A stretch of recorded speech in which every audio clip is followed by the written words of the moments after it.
बहुत समय पहले की बात है। एक छोटे से गांव में एक बच्ची पैदा हुई थी जिसका नाम लीला था। लीला एक अद्भुत सौंदर्य और प्यारी सी बच्ची थी जो गांव वालों के बीच बहुत ही प्रिय थी। उसकी आंखें नीली रंग की थीं, जिससे उसे नीली आंखों वाली परी कहा जाता था। लीला बहुत ही साहसी और समझदार बच्ची थी। उसका दिल बड़ा ही पवित्र और निर्मल था। वह हमेशा गांव में खुशियां बिखेरती रहती थी और लोगों को मदद करने के लिए तैयार रहती थी। एक दिन गांव में एक बड़ा संकट आया।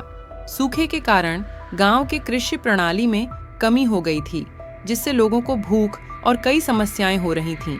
लीला ने देखा कि गांव वाले बहुत परेशान हैं और वह उनकी मदद करना चाहती थी। लीला ने गांव वालों को एकजुट करके सभी को बताया कि वह एक जादुई परी है और उसके पास एक जादुई रत्न है जो सभी समस्याओं को दूर कर सकता है। लोगों ने उस पर विश्वास किया और उससे मदद मांगी। लीला ने गांव के केंद्र में एक सभा बुलाई और वहां एक छोटे से बाल्टी में पानी डालकर उसमें अपनी नीली आंखों से देखकर एक जादुई मिठास डाली। जैसे ही वह मिठास डालती, वह बाल्टी का पानी सोने जैसा हो जाता था। लोग हैरान हो गए और खुशी से भरे हुए होते थे। उनकी आंखों में चमक आ गई और उन्होंने लीला को धन्यवाद दिया कि उसने उनकी मदद की। गांव वाले अब उसे अपनी परी मानते थे और वह उनके बीच एक अद्वितीय स्थान पा ली थी।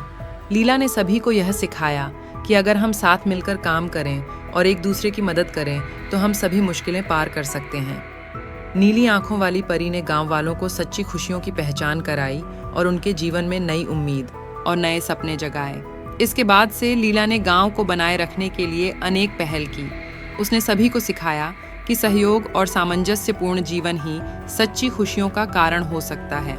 इसके पश्चात लीला की कहानी गांव के बाहर भी पहुंची और लोग उसे एक प्रेरणा स्रोत मानने लगे। उसकी नीली आंखें न केवल उसकी सुंदरता का प्रतीक थीं, बल्कि उनमें एक अद्वितीय संदेश भी छुपा हुआ था। साझा करना और सहायता करना हमें सभी को समृद्धि और सुखी जीवन में मदद कर सकता है।